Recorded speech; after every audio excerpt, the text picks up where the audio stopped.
오늘도 복된 아침 말씀 묵상을 사랑하는 모든 성도들 가정에 주님의 평강이 함께하기를 소원하면서 말씀 묵상 시작하겠습니다.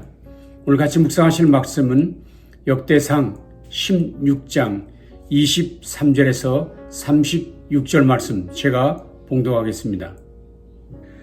온 땅이여 여호와께 노래하며 그의 구원을 날마다 선포할지어다. 그의 영광을 모든 민족 중에 그의 기이한 행적을 만민 중에 선포할지어다. 여호와는 위대하시니 극진히 찬양할 것이요 모든 신보다 경외할 것이며 만국의 모든 신은 헛것이나 여호와께서는 하늘을 지으셨도다. 존귀와 위엄이 그의 앞에 있으며 능력과 즐거움이 그의 처소에 있도다. 여러 나라의 종족들아 영광과 권능을 여호와께 돌릴지어다. 여호와께 돌릴지어다. 여호와의 이름에 합당한 영광을 그에게 돌릴지어다. 제물을 들고 그 앞에 들어갈지어다. 아름답고 거룩한 것으로 여호와께 경배할지어다. 온 땅이여 그 앞에서 떨지어다. 세계가 굳게 서고 흔들리지 아니하는도다. 하늘은 기뻐하고 땅은 즐거워하며 모든 나라 중에서는 이르기를 여호와께서 통치하신다 할지로다. 바다와 거기 충만한 것이 외치며 밭과 그 가운데 모든 것은 즐거워할지로다. 그리할 때 숲속의 나무들이 여호와 앞에서 즐거이 노래하리니 주께서 땅을 심판하러 오실 것이미로다. 여호와께 감사하라. 그는 선하시며 그의 인자하심이 영원하미로다. 너희는 이르기를 우리 구원의 하나님이여 우리를 구원하여 만국 가운데서 건져내시고 모사 우리로 주의 거룩한 이름을 감사하며 주의 영광을 드높이게 하소서 할지어다. 여호와 이스라엘의 하나님을 영원부터 영원까지 송축할지로다. 하매 모든 백성이 아멘하고 여호와를 찬양하였더라. 아멘. 역대기는 바벨론 포로에서 귀환한 백성들을 위한 말씀임을 계속해서 말씀드려왔습니다. 그래서 역대기 저자는 70여 년 동안 잊혀졌던 백성들의 정체성 그리고 하나님과의 신뢰 회복에 집중하고 있습니다. 그런데 그 정체성 회복과 하나님과의 신뢰 회복의 첫걸음은 성전 재건이었죠. 그래서 포로에서 돌아온 그들은 제일 먼저 성전 재건에 나섰습니다. 그래서 그들이 재건한 성전에서 제사도 드리게 되었습니다. 그러나 그들이 기대했던 하나님의 영광은 나타나지 않았습니다. 하나님의 임재를 경험하지 못했습니다. 그들은 당황했지요. 하나님을 의심하기 시작했습니다. 결국 그들의 제사는 형식화되고 말았습니다.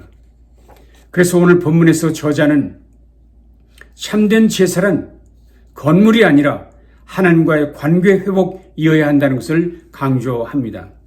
특별히 오늘 말씀은 그 하나님과 관계 회복 중 예배의 회복에 집중하고 있는 것을 발견할 수 있습니다.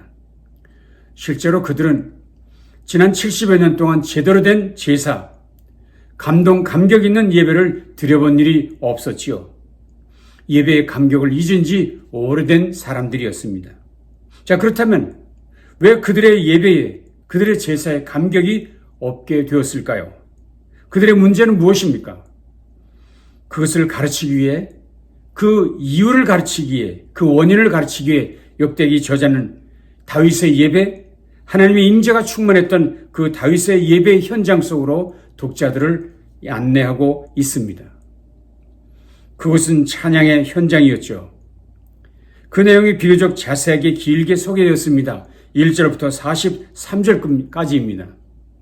그중 찬양의 내용은 8절부터 36절까지의 말씀이었고 이 말씀은 그대로 시편 96편, 105편, 106편에 그대로 옮겨졌습니다. 그래서 많은 사람들은 말하기를 역대상 16장은 찬양의 원형, 회복해야 할 예배 원형이라는 별명을 붙여 주었습니다.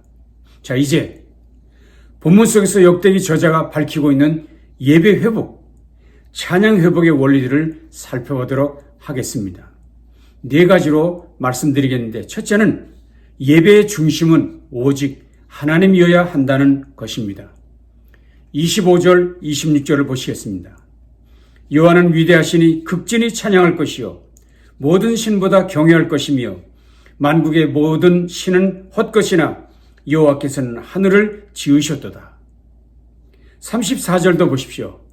여호와께 감사하라. 그는 선하시며 그의 인자하심이 영원함이르다 했습니다.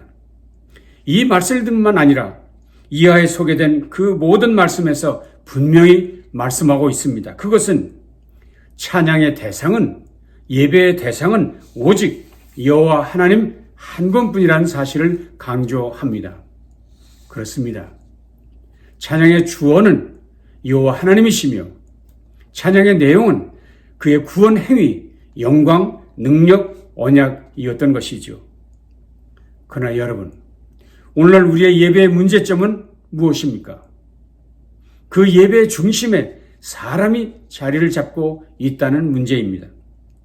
물론 어떤 이의 간증과 고백이 찬양이 될 수 있겠지요. 그러나 그보다는 그에게 역사하신 그분을 자랑하고 찬양하는 것이 간증의 핵심이 되어야만 하지 않을까요? 어떤 경우에도 예배 중에, 찬양 중에 사람을 높이는 일, 사람을 높이는 행동은 없어야 합니다. 두 번째 원리는 예배의 내용은 하나님의 말씀이어야 한다. 예배의 내용은 하나님의 말씀이어야 한다. 오늘날 우리의 예배와 찬양은 방향을 잃었습니다. 예배의 중심이 흐려졌다는 것이죠. 찬양의 가사가 성경적이지 않고 찬양의 멜로디는 말초신경을 자극하고 있습니다. 여기에 현란한 조명기구까지 동원되면서 상태는 더욱 심각해졌습니다. 그러나 우리는 늘 예배와 찬양의 내용을 점검해야 합니다. 가사 내용은 성경적인가? 작사자, 작곡자는 과연 신앙적인 사람들인가를 살펴야 합니다. 혹 그들 중에 하나님도 모르는 사람, 아니면 하나님을 만난 경험이 없는 사람이 있는 것은 아닌가? 그런 사람들이 가사를 만들고 곡을 만든 것은 아닌지를 살펴야 한다는 것입니다. 물가로 나오라는 찬양은 많은 사람들이 즐겨 불렀던 복음성가 중에 하나입니다. 자, 그런데 그 작곡가가 레즈비언이었다는 사실이 밝혀져서 많은 사람들을 당황케 했습니다. 뿐만입니까? 한때 우리 한국 찬송가에도 찬불가, 부타를 찬송하는 찬송가를 지은 사람의 찬송이 우리의 찬송가 속에 들어있다는 사실로 문제가 된 일도 있었습니다. 얼마 전에는 인기 있는 대중가요 가수가 한국의 대형교회에서 찬양 집회를 했습니다. 그러나 그는 얼마 후 깜짝 놀랄 일을 저지르고는 감옥에 들어가기도 했습니다. 신앙도 확실하지 않은 사람들이 찬양하게 해서는 안 된다는 것입니다. 지금 우리가 부르는 찬송가 중에 외국 어떤 작사자는 불신자인 경우도 있고 하나님을 찬양하는 찬송이 아닌 민요가 찬송가 속에 들어와 있어서 과연 이런 찬송이 예배에 합당한가 하는 의문이 있다는 것입니다. 오늘 본문에 소개된 찬양의 내용들을 살펴보십시오. 이것들은 모두 다윗이 직접 지은 것이고 그리고 그것을 믿음의 사람들인 아삽과 레위인들이 부르고 있다는 사실을 발견할 수 있을 것입니다. 그래서 말씀드린 대로 이 내용 전부가 시편 106편, 105편, 96편에 그대로 수록되게 되었던 것입니다. 이런 성경적 가사라야 하나님께 드려질 합당한 찬양이 될 수 있지 않을까요?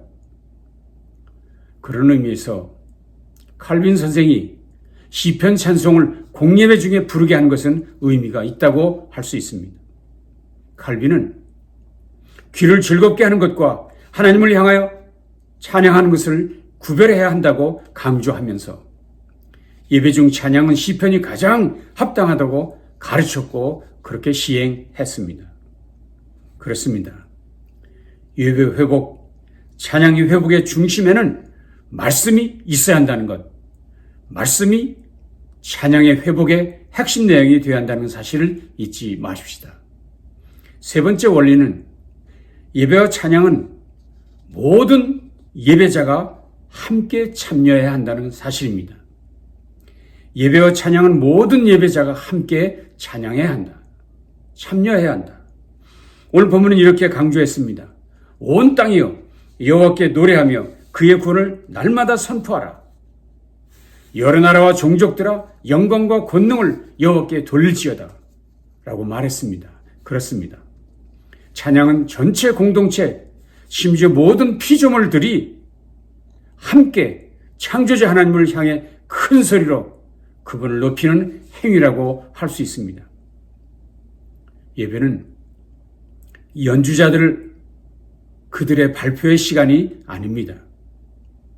예배당은 공연장이 아닙니다. 예배 시간은 어떤 이의 퍼포먼스를 위한 시간도 아닙니다. 말씀드린 대로 다윗 시절 전문적인 찬양대원들, 레위인 중에서 아삽이나 헤만, 여두둔 등이 책임자로 소개되어 있는 것은 사실이지만, 그러나 그들이 찬양하는 것은 다른 사람들, 제사에 참여한 모든 회중들을 대표해서 부르는 것이고, 또 그들로 하여금 모든 회중들이 함께 찬양하자고 초청하고 있는 것들이지요. 더욱이 우리 신학시대의 성도들, 신학시대를 살아가고 있는 우리 성도들은 누구나 차별 없이 직접 하나님께 나아갈 수 있는 제사장들이라고 성경은 분명히 말해주었습니다. 그러니 이제 우리 모두가 찬양대원으로 찬양자가 되어 하나님을 찬양하는 사람들 되어야 합니다. 모든 회중이 진정한 예배자가 되어야 합니다. 심지어 설교자도 예배자 중에 한 사람이지요. 누구도 예배의 구경꾼이 되어서는 안 된다는 사실을 잊지 마십시다. 우리 성경의 마지막 책인 요한계시록 그곳 19장에 소개된 14만 4천 명이 부르는 찬양을 한번 보십시오. 이것이 우리 모든 성도들이 마지막에 처하게 될 우리의 모습을 보여준 것인데 거기 이렇게 얘기했습니다. 이일 후에 내가 들으니 하늘에 허다한 큰 무리의 큰 음성 같은 것이 있어 이르되 할렐루야 구원과 영광과 능력이 우리 하나님께 있도다. 또 내가 들으니 허다한 무리의 음성과도 같고 많은 물소리와도 같고 큰 우레소리와도 같은 큰 소리로 이르되 할렐루야 주 우리 하나님 곧 전능하신 이가 통치하시도다. 그렇습니다. 여기 많은 물소리, 여기 큰 우레소리와도 같은 이 찬양은 일부 전문 찬양대원들의 소리가 아니라 구원받은 모든 성도들의 함성, 주님을 높이는 함성이지요.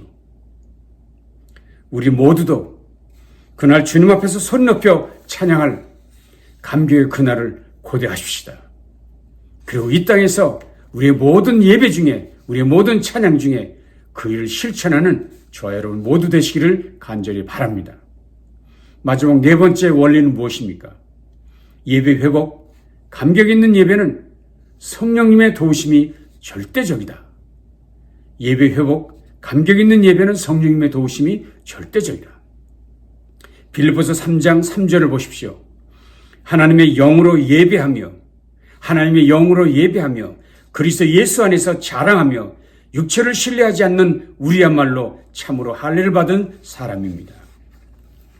여기 본문에 소개된 하나님의 영으로 예배하라는 헬라어 원문의 직역은 성령의 충동으로 예배하라. 성령의 충동으로 예배하라입니다. 즉 성령님의 감동하심으로 예배하라는 것입니다. 예배자는 성령님의 감동으로 예배해야 한다는 것이죠. 우리가 그렇게 예배해야 하는 이유는 무엇입니까? 우리의 육체가 신뢰할 수 없는 존재이기 때문입니다.